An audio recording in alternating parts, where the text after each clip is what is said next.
கேக்குதான்னு பாத்துக்கலாம். ஒரே நிமிஷம். இன்னைக்கு நம்ம பூண்டு தொக்கு செய்ய போறோம்.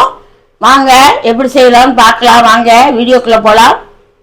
குழந்தைகள் பாலூட்டும் தாய்மார்கள் நல்லா சுட சுட சாதத்துல இப்போ ஹாஸ்டல்ல வெளியூர்ல எல்லாம் தங்கி வேலை செய்யறவங்களுக்கு வணக்கம்.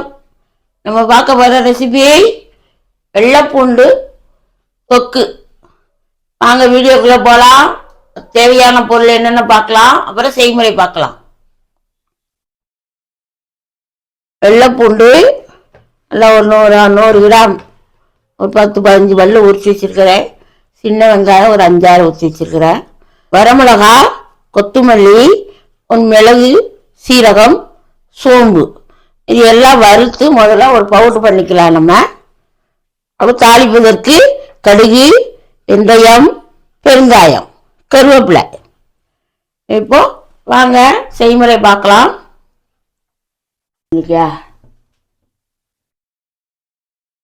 இப்போ பொடி பண்ற சாமான்களை முதல்ல வறுத்துக்கலாங்க.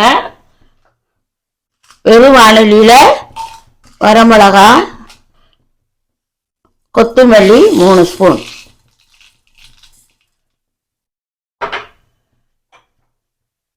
மிளகு 1 ஸ்பூன்,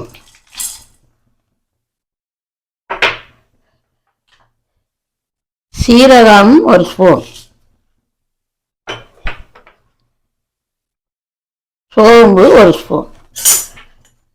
இதை நல்லா வறுத்துக்கலாங்க. லேசா வறுத்து பவுடர் பண்ணிக்கலாங்க.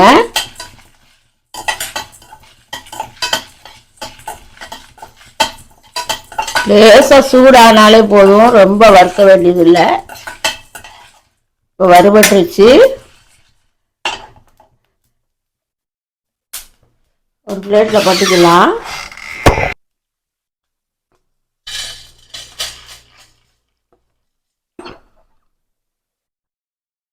யாரில் பிறகு நல்லா பவுடர் பண்ணிக்கலாம்.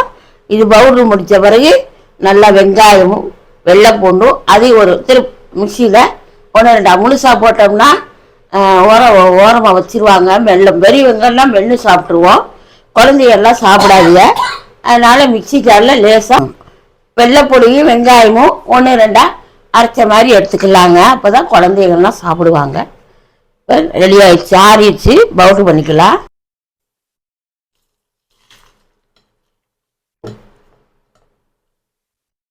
நைஸாக இருக்கு.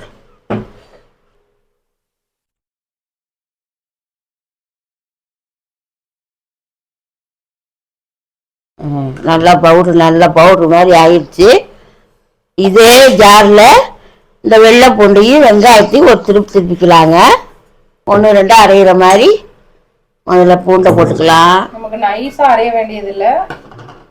2 வெங்காயம் நைஸாக அரைக்க வேண்டியது இல்லைங்க. 1-2 அப்படி அரைச்சிக்கலாங்க. பாருங்க, இப்படி நல்லா 1-2 இடிச்சு அரைச்ச மாதிரி ஆயிடுச்சு. இந்த மாதிரி இருந்தால் போதும். இப்போ ரெடி பண்ணிடலாம். தொக்கு எப்படி செய்யணும்னு பார்க்கலாங்க.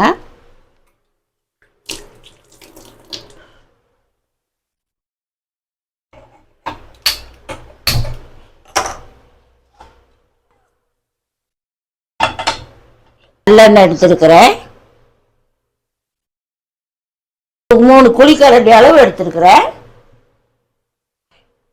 கடுகு போட்டுக்கலாம். கடுகு பொரிஞ்சிடுச்சு. வெந்தயம் போட்டுக்கலாங்க. வெந்தயம் வடிக்க ஆரம்பிச்சு பெருங்காயம், அடுத்து கருவேப்பிலை,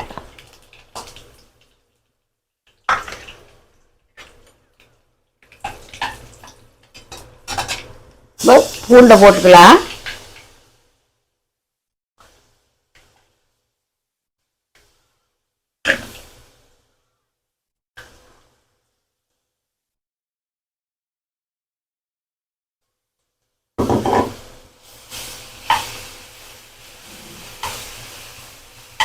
நம்ம அரைச்ச பொடியை இதில் சேர்த்துக்கலாங்க.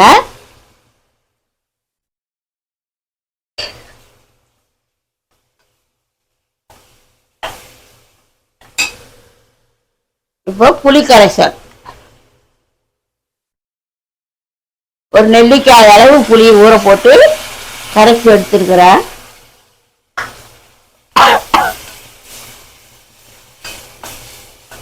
கொஞ்சம் தீயை குறைச்சிக்கலாங்க.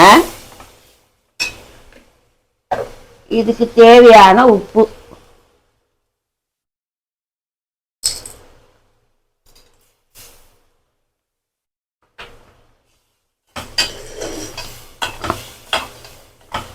நல்லா எண்ணெய் கக்கி வரும், அப்படி கொதிச்சு மேலே மிதந்து வர அளவுக்கு கிளறணும். நல்லா மிதந்து வருது பாருங்க எண்ணெய், நல்லெண்ணெய்.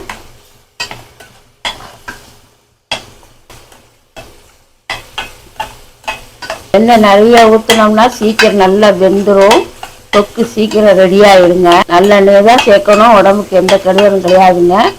அதனால் நான் நல்லெண்ணெய் தான் சேர்த்துருக்கிறேன். கொஞ்சம் சுவைக்கு கொஞ்சம் வெல்லம் போட்டுக்கணும். இதில் இனிப்பு புளிப்பு அறுசுவையும் இதில் இருக்குதுங்க.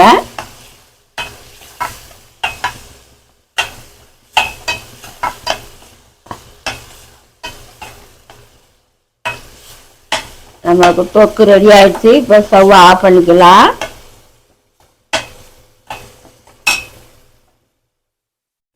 எடுத்துக்கலாம். இந்த பவுல் எடுங்க, மங்கு பவுல். இந்த பூண்டு தொக்கு ரெடி ஆயிடுச்சு. நம்ம அதை சேவ் பண்ணிக்கலாம் பவுல்ல.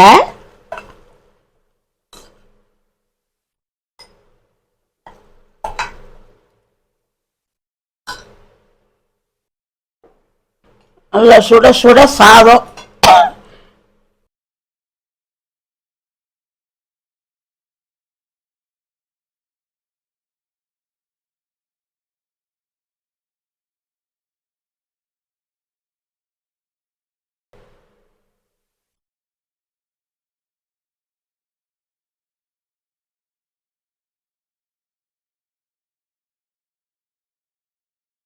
நம்ம பூண்டு தொக்கு தயாராகிடுச்சு. பெரும்பாலும் நம்ம வெளியூர் போகிறோம், ட்ராவல் பண்ணும்போது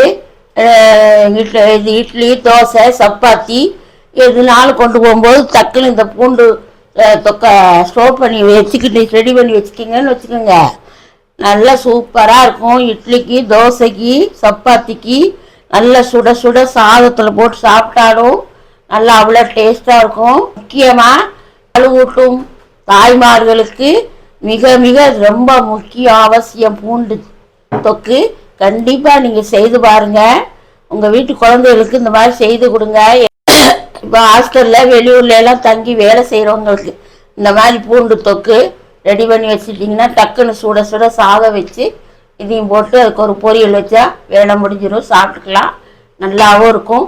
முக்கியமாக குழந்தைகளுக்கு பாலூட்டும் தாய்மார்கள் நீங்கள் கண்டிப்பாக அந்த பூண்டு தொக்கை செய்து சாப்பிடுங்க.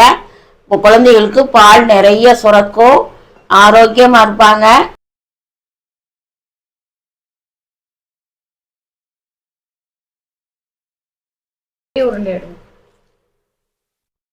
நல்லா சுட சுட சாதத்தில் இப்படி செஞ்சு சாப்பிட்டீங்கன்னா நல்லா சூப்பராக இருக்கும். நான் டேஸ்ட்டு பார்க்குறேன். சூப்பராக இருக்குங்க, அட்டகாசமாக இருக்குது. இது கூட ஒரு பொரியல் வச்சு அப்பளம் இருந்தால் கூட சுட்ட அப்பளம், எண்ணெயில் பொரிச்ச அப்பளம் கூட வச்சு சாப்பிட்டுக்கலாம். சூப்பராக இருக்குது. கண்டிப்பாக உங்கள் வீட்டில் ட்ரை பண்ணுங்கள். இந்த வீடியோவை மறக்காமல் பாருங்கள். அடுத்த ரெசிபியில் உங்களை சந்திக்கிறேன். நன்றி.